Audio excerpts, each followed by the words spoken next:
বনি ইসরাইলের একজন যুবক এতটাই নিকৃষ্ট আর এতটাই সিরিয়াস পর্যায়ের খারাপ মানুষ, যার কাজ হলো শুধুমাত্র কেবলমাত্র রাত দিন 24 ঘন্টায় তার ফিকির থাকে মানুষের সঙ্গে হট্টগোল আর গণ্ডগোল, মানুষের মধ্যে হিংসা ছড়ানো, বিদ্বেষ ছড়ানো, ভাই ভাইয়ের মধ্যে দ্বন্দ্ব লাগিয়ে দেওয়া, স্বামী স্ত্রীর সম্পর্কের মধ্যে ফিতনা সৃষ্টি করে দেওয়া। যার কাজ হলো শুধু সমাজের মধ্যে ফিতনা লাগানো, ফিতনা সৃষ্টি করা। এমন একজন নিকৃষ্ট যুবক যে 24টা ঘন্টা আল্লাহর নাফরমানির মধ্যে লিপ্ত থাকে। এমন একজন যুবক হঠাৎ করেই তার মধ্যে অনুশোচনা আসলো। সমাজের মানুষের কাছে সে এতটাই ঘৃণিত হয়ে পড়ল, সমাজের মানুষ তাকে এতটাই ঘৃণা করতে লাগলো, শেষ পর্যন্ত সমাজের সমস্ত মানুষ মিলে সিদ্ধান্ত নিল এই যুবককে আর আমরা আমাদের সমাজের মধ্যে রাখতে পারবো না। এই মুহূর্তে এখনই এই যুবককে আমাদের সমাজ থেকে বঞ্চিত করতে হবে।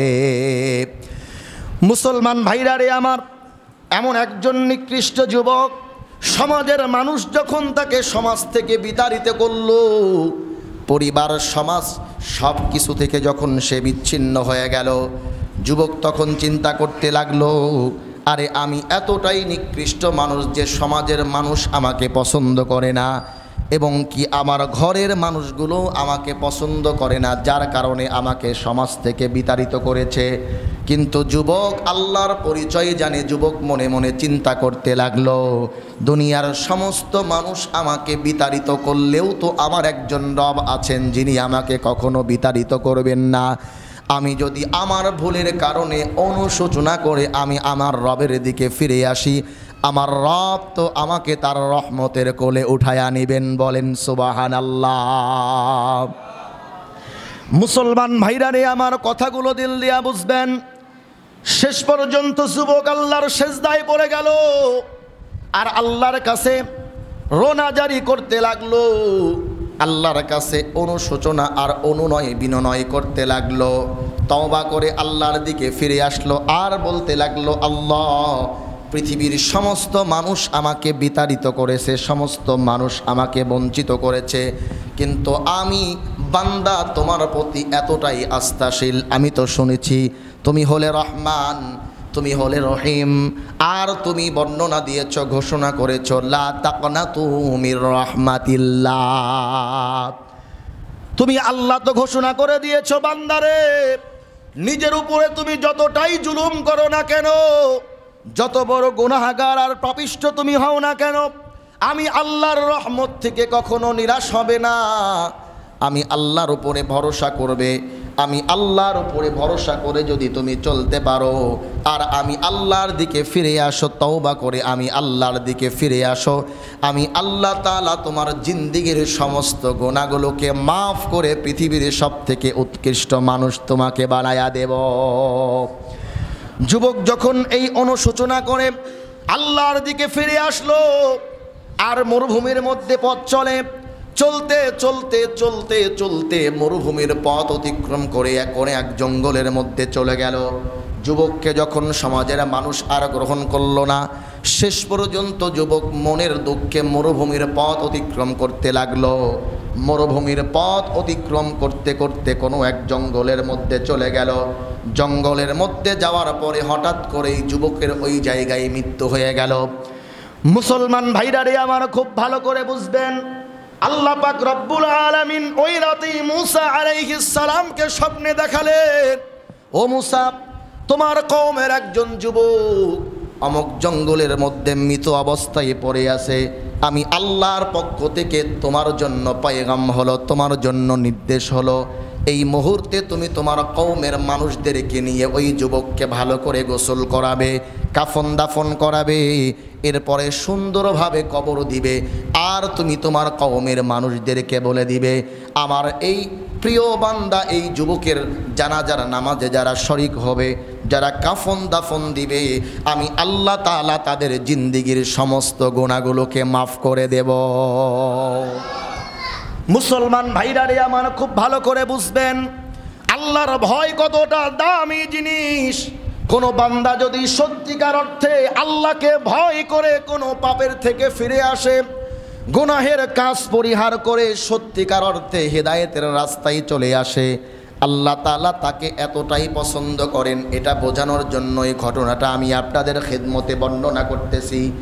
অনেক সময় গুনাহের কাজ করার পরে আমরা অনেক হীনমন্যতার মধ্যে ভুগি, আর চিন্তা করতে থাকি সমাজের মানুষ তো আমাকে বড় খারাপ বলে জানে, পাপাচার বলে জানে, সমাজের মানুষ তো আমাকে সন্ত্রাসী বলে চিনে, সমাজের মানুষ তো আমাকে সুদখোর ঘুষখোর বলে চিনে, আমি তো আর সমাজের মধ্যে ভালো হতে পারবো না। এই মনে করে আমরা খারাপ কাজ ছাড়তে পারি না। কথা বলেন ঠিক কিনা?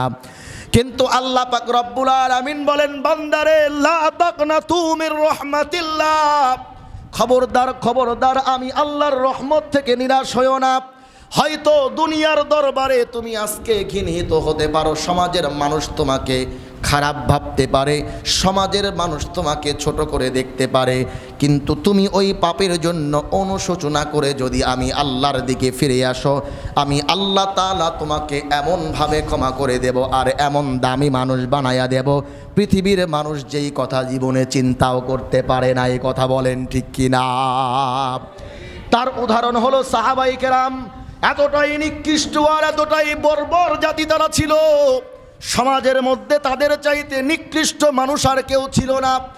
দুনিয়ার যত প্রকার নিকৃষ্ট কাজ তারা করত, আপনারা তো জানেন, অনেক ঘটনাই জানেন। শুধুমাত্র একজন সাহাবীর কথা আমি আপনাদেরকে বলি, তিনি হলেন ইসলামের দ্বিতীয় খলিফা হযরতে ওমরে ফারুক রাদিয়াল্লাহু আনহু, যাকে মরুভূমির ডাকাত বলা হতো। কথা বলেন ঠিক কিনা? যার কাজ হলো সঙ্গে অস্ত্র রাখা আর মরুভূমির মধ্যে মানুষের কাছ থেকে ডাকাতি করে, ছিনতাই করে তার আহার চলানো, তার জীবন যাপন করা। এমন একজন কুখ্যাত ডাকাতকে আল্লাহ পাক রব্বুল আলামিন পৃথিবীর উৎকৃষ্ট মানুষদের মধ্যে 2 নাম্বার পজিশন দান করেছেন। বলেন সুবহানাল্লাহ।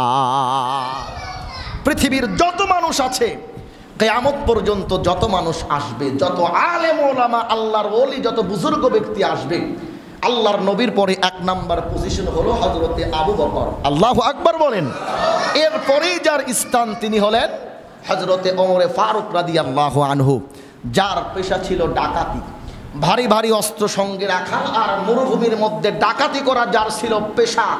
অথচ যখন আল্লাহর দিকে ফিরে এসেছে, অনুশোচনা করে নিজের গোনা খাতার জন্য, গোনার জন্য আল্লাহর কাছে মাপ চেয়ে যখন অনুশোচনা করে আল্লাহর দিকে ফিরে এসেছে, আল্লাহ ওই মানুষটাকে পৃথিবীর 2 নাম্বার উৎকৃষ্ট মানুষ বানায়া দিয়েছেন। বলেন সুবহানাল্লাহ।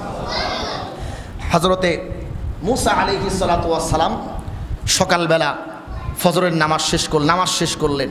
শেষ করার পরে চলে গেলেন, উম্মতদের মধ্যে ঘোষণা করে দিলেন, আল্লাহর এক বান্দা অমুক জঙ্গলের মধ্যে পড়ে আছে, আমার মালিক ঘোষণা করেছেন ওই ব্যক্তির জানাজার নামাজে যারা শরীক হবে আল্লাহ তাআলা জিন্দেগীর গুনাহ মাফ করে দিবেন।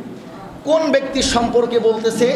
যেই মানুষটার কাজই ছিল সকাল সন্ধ্যা রাত দিন 24 ঘন্টা সমাজের মধ্যে বিশৃঙ্খলা সৃষ্টি করা। কথা বলেন ঠিক কিনা?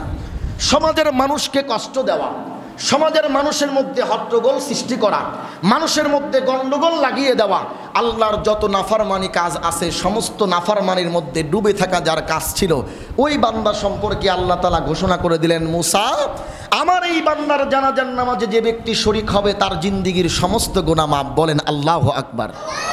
মুহতারাম হাজিরিন, মুসা আলাইহিস সালাম তার উম্মতদেরকে নিয়ে চলে গেলেন।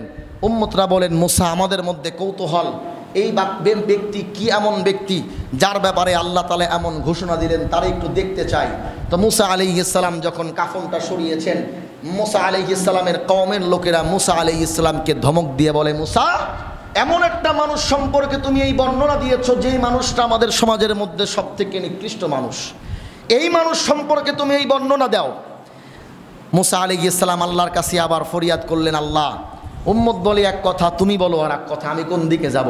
আল্লাহ বলেন, মুসারে, আমার এই বান্দা সত্যিকার অর্থে একজন নিকৃষ্ট মানুষ ছিল, কিন্তু যেই মুহূর্তে তওবা করে আমি আল্লাহর দিকে ফিরে এসেছে, আমি আল্লাহর ভয়কে দিলের মধ্যে জায়গা দিয়েছে, আমি আল্লাহ ওই মুহূর্ত থেকে আমার এই নিকৃষ্ট বান্দাকে পৃথিবীর সবথেকে উৎকৃষ্ট বানায় দিয়েছি। বলেন সুবহানাল্লাহ।